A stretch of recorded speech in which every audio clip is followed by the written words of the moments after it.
Good evening, I'm Dennis Ward. Welcome to APTN National News. A Mi'kmaq organization that represents over 60 cannabis retailers across the Atlantic strategized on how to deal with the crackdown. Video journalist Angel Moore was at a meeting held this past weekend and has the latest. About 60 members of the Mi'kmaq Rights Association, MRA, gathered at a hotel in Truro, Nova Scotia. They are owners of Mi'kmaq cannabis shops. Chris Gugu says the recent provincial directive to crack down on cannabis stores is not deterring shop owners. We continue to stay open, and we're proud to put our treaties and our rights and our sovereignty to the front of all this fight, because this is our sovereignty we're talking about here and our inherent rights. Gugu has a store in the Millbrook First Nation. He says the Mi'kmaq have a right to their own sovereign economy. The MRA offers support to over 60 cannabis operations in the Atlantic region. It will develop their own cannabis management plan. We're going to stand united together, and we're going to support one another, and we're going to come up with our own governance structure and our own standards and procedures for how we're going to govern the cannabis industry within our own nation here, for MRA members, that is. This comes after last week's provincial directive to police to crack down on cannabis stores that operate outside provincial legislation, calling it a public safety issue. Premier Tim Houston defended the action in a press conference last Friday. I've talked to people in law enforcement have told me in this province that they've taken illegal cannabis from unregulated illegal dispensaries and tested it and found that it was laced with traces of fentanyl. So, you know, sometimes I hear, I don't buy from the government supply because I don't get the same buzz. Well, that's probably why. Meanwhile, the cannabis shops operate as usual. Angel Moore, APTN National News, Truro, Nova Scotia. An Attawapiskat youth and community member have filed a motion with the Superior Court of Justice in Toronto. They seek to intervene in the litigation by 9 First Nations challenging the legality of Ontario's Bill 5. Despite repeated calls for its repeal, Ontario continues its plans to develop the mineral-rich area in Northern Ontario known as the Ring of Fire. Here's Annette Francis with that story. Ramon Attawapiskat has been attending rallies and speaking out against Bill 5 since it was first proposed last summer. This is about the future of not only me, but the generations that are to come. Because I know that when my ancestors signed the treaty, they thought about the 7 generations forward. They thought about me. They thought about the youth of today. And that's up to us to carry that mantle again. That's why Attawapiskat and Michael Gustafson are seeking to be interveners in a court challenge filed last summer in the Ontario Superior Court of Justice. The challenge asks that Bill 5 be found unconstitutional. Bill 5 proposes special economic zones where the government can decide what environmental laws will or won't apply in order to speed up development. 3 First Nations in the area have signed agreements with Premier Doug Ford to build a road to the Ring of Fire. It's a divide and conquer approach. You know, we live downstream. We're not part of the signing agreement to support the Ring of Fire with the Bill 5. So we're more concerned about the waterways, the peatlands, the carpet sink. You know, if we were to disturb that carpet sink, we're asking for trouble. Lawyer Carrie Blaze says it's important for all parties to hear from grassroots. And the perspective that we're going to bring forward in our arguments is one centered on reconciliation, on upholding Indigenous rights that we see in UNDRIP, and how that needed to play into the decisions the province made. So by lending that to the court, we're hoping to give them the basis they need to make a better, more just decision that respects Indigenous rights and nature's protection. Blaze says there's no timeline for the courts to hear the case. In the meantime, Doug Ford is pushing to have shovels in the ground next summer to build a road to the Ring of Fire. Annette Francis, APTN National News, Ottawa. And a major hearing will take place on this matter in an Ontario Superior Court in Toronto this Thursday and Friday. Ontario has brought forward a motion to end the First Nations case before any legal arguments can be made. 5 Treaty 9 First Nations will hold a press conference on Thursday ahead of the motion being heard. They say the case they have brought forward against Bill 5 is a historic case to end colonialism. A recent meeting named the unmaking of Metis claims in Ontario drew a sold-out crowd. Scholars and First Nation leaders gathered together over the weekend for a forum in Sault Ste. Marie. First Nations claim several communities represented by the Metis Nation of Ontario are not legitimate. According to Chiefs of Ontario Regional Chief Scott McLeod, historically, there were no Metis in Ontario. He says there were First Nation individuals and families who were disenfranchised due to government policies. It's not up to a colonial, federal, or provincial government to be the gatekeepers on who we are. It's up to us. And if there's any claims by MNO members or any other member that claim to be Indigenous in our territories, from our territories, they need to come to our First Nations and seek that recognition, not from a provincial government, not from a federal government. They need to come to our nations, and they need to, and we will be the gatekeepers on that. There's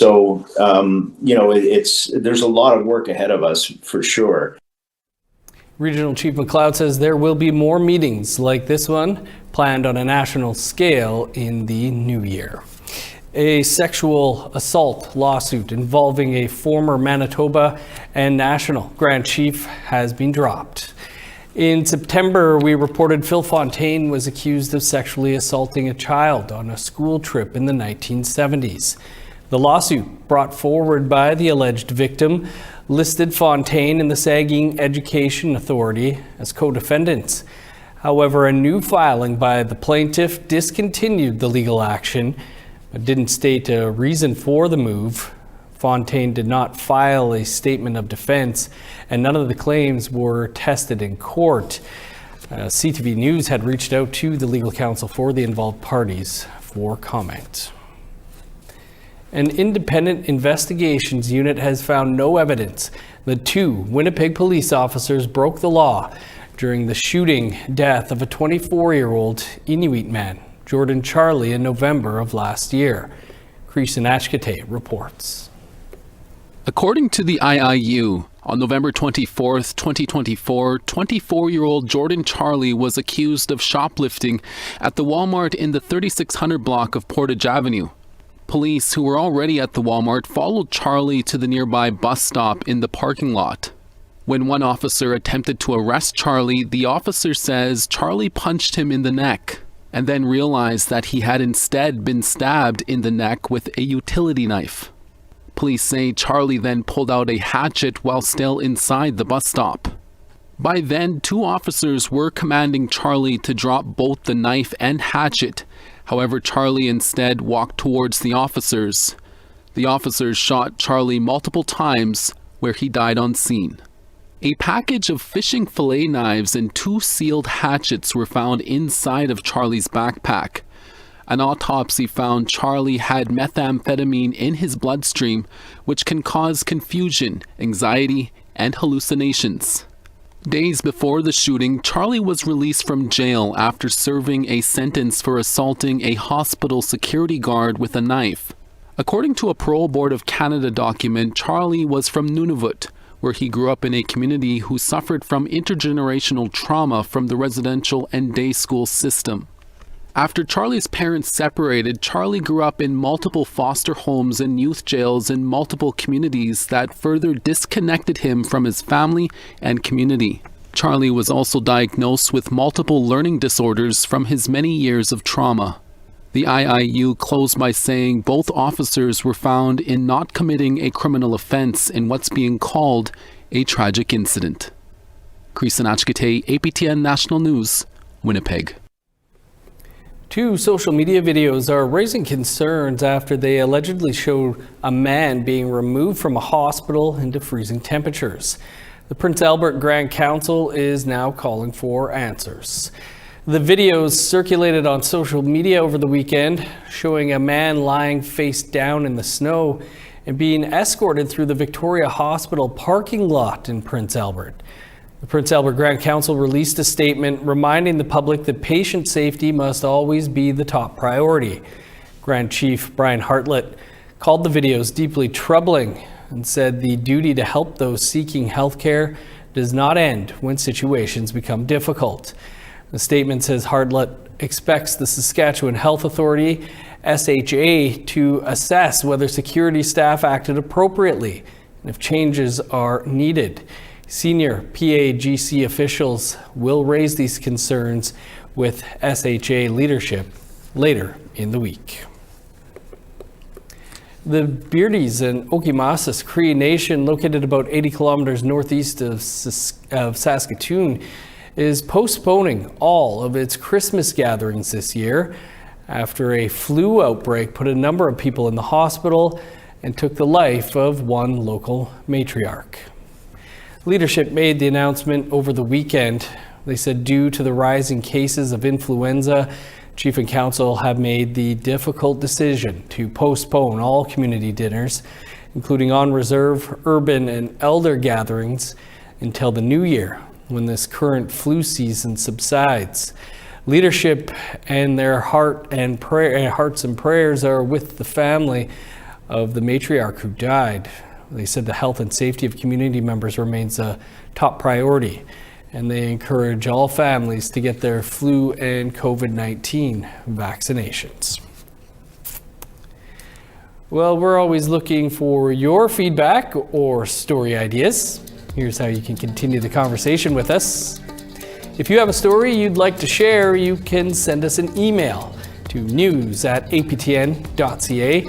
You can read and watch our stories by visiting our website, aptnnews.ca. You can also find us online on your favorite social media sites, including TikTok, YouTube, LinkedIn, and X. Follow APTN News to join the conversation and see our latest stories. More than 100 new units are under construction in Montreal for those experiencing homelessness. That story and more still to come after the break.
Welcome back. Montreal will be opening 5 housing projects for people experiencing homelessness or at risk of becoming homeless. The 5 projects will amount to more than 100 new units. The city, the province, the feds, and venture capital company Fonds de Solidarité, FTQ, are funding this initiative. In a press conference held on Monday, various homeless advocacy organizations announced they are helping to carry out this housing initiative, including Mission Old Brewery President James Hughes, who highlighted the growing issue of homelessness in Montreal. He says there are between 5,000 and 6,000 people experiencing homelessness in the city. Hughes says this project will help, but says thousands more units need to be made available. APTN News asked whether this housing project provides specific support for Indigenous clientele that are experiencing intergenerational trauma. Montreal City Councillor responsible for homelessness, Claude Pinard, could not confirm. We're proud today to announce 5 new housing projects. These units will allow our most vulnerable citizens to benefit from a safe house and embark on the path to rebuild their life. I am very proud to announce that Montreal will invest $6.5 million for these 5 new projects.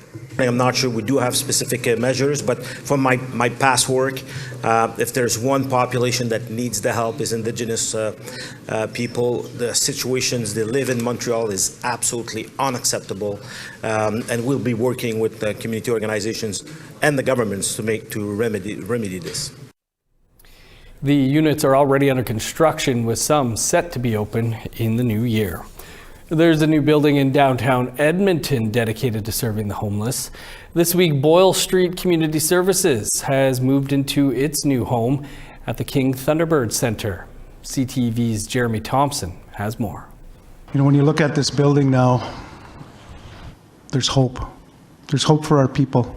From the moment you enter the building, it's evident the King Thunderbird Centre, or Ogamaupiatsugamik in Cree, is designed to welcome people in. First and foremost, this is a place of ceremony, a place where people can have that ceremonial and cultural grounding to their healing journey. It's been 4 years since Boyle Street Community Services bought this old paintball arena with a vision for its new headquarters. There's office space for staff and different rooms where the vulnerable and homeless can get help in spaces designed to meet their needs. We were touring a bunch of people around, and one of our community members just said, "This is for us," almost in disbelief, and that was really touching to me. The center has 3 dens like this one where people can come to access professional services like housing and healthcare supports.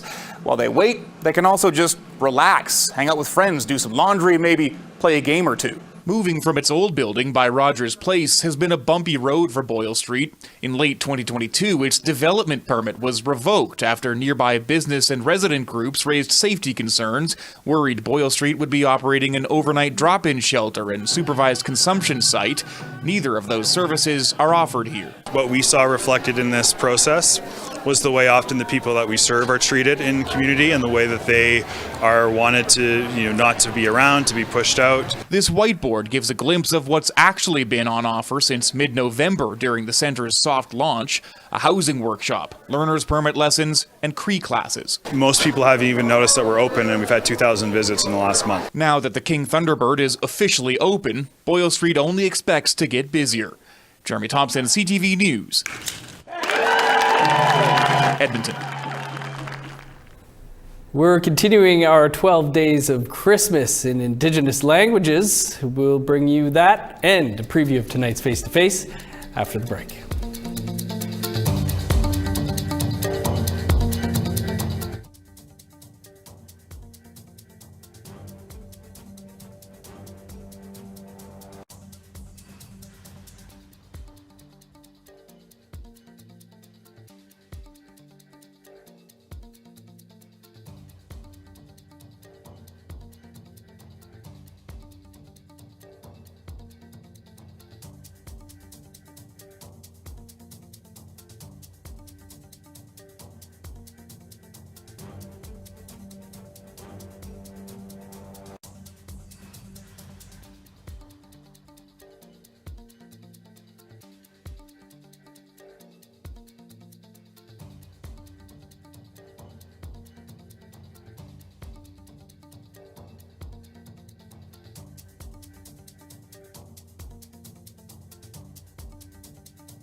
Welcome back. Time now for our photo of the day.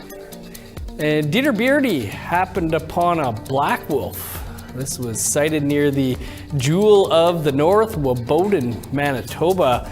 Thanks for sharing, Dieter. You can keep those photos coming by sending them to share@aptn.ca for the chance to be our next photo of the day. And now let's take a look at Wednesday's weather forecasts.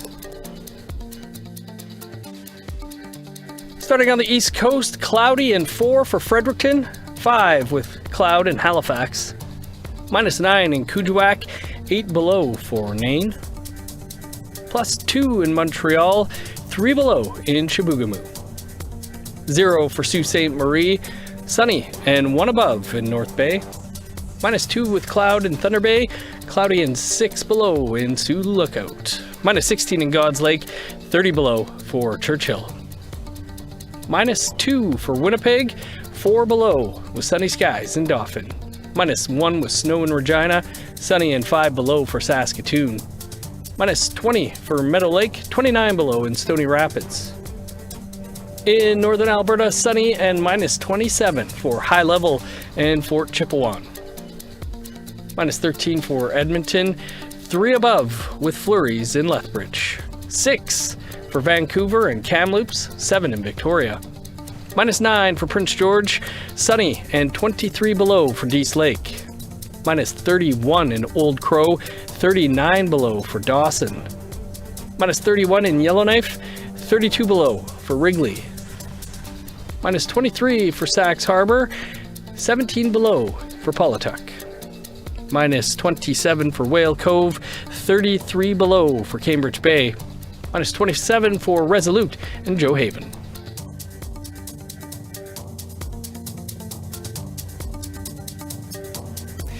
Language retention has been something many have worked on this past year, including us at APTN National News. This Christmas season, we bring you our version of the 12 Days of Christmas. This time, it's the Dene language, as we mark 5 work days left after today. My name's Michelle Robinson. Christmas was something that, because of the Indian residential school, my family was very Catholic and practiced all of the Christmases, including all of the worship that would include Mary and Joseph and Jesus. And when it came to realizing who I am, where I come from, and that I'm Dene, I recognized that I had to really start to learn a few words, and one of the ones that I learned right away was Masi Cho. Masi Cho is thank you. So you can say thanks and say Masi. One of my other pet peeves in life is how we respect the image of Jesus, but I never felt that North America respected the image of what some people would call Sasquatch or Bigfoot. In my language, we call it Naga. And so that was a really important word for me to learn. Even in Anishinaabe ways, the out east, they have the symbol of Naga as one of the 7 core principles they have. In Dene, we have 9 laws that we abide by. I almost said obey, and that is trying to decolonize away from the Catholicism. One of the things that I did when I started to reclaim who I was learn about our elders. We have so many advocates that helped all the First Nations nationally. In my area, we had George Erasmus, and he had a book, and you know, in English it means enough, but in Dene it's hota. For me, it's really important, especially as we try to reclaim who we are for winter solstice, and I try to have sacred fires for every full moon. Masi Cho, Michelle. Mohawk scholar and historian Cody Grout is our guest on Face to Face tonight. Grout, reflecting on the 10th anniversary of the release of the Truth and Reconciliation Commission's final report, believes the rise of residential school denialism is something that must be acknowledged. The retrenchment of Indian residential school denialism is impossible to ignore, and I think it's a rise of misogyny. I think it's a rise of white supremacy. I think it's not standing in isolation, and I think that's important for us to recognize as well. I mean, I still like to think of myself as being fairly young, and we look for the generations of men who are younger than me as well. The rise of misogyny is getting notably worse on these various online or internet cultures, and I don't think that we can separate necessarily some of those conversations with the entrenchment of residential school denialism. And you can watch our full interview with Cody right here in less than 2 minutes from now. We're all out of time for your APTN National News for this Tuesday, December 16th. You can find more over on our website, aptnnews.ca, and on our APTN News YouTube channel. Creason will be here at 1 p.m. Eastern Time tomorrow with your first look at Wednesday's news. I'm Dennis Ward. Marcy Miigwech, thanks for being with us. Have yourself a great night.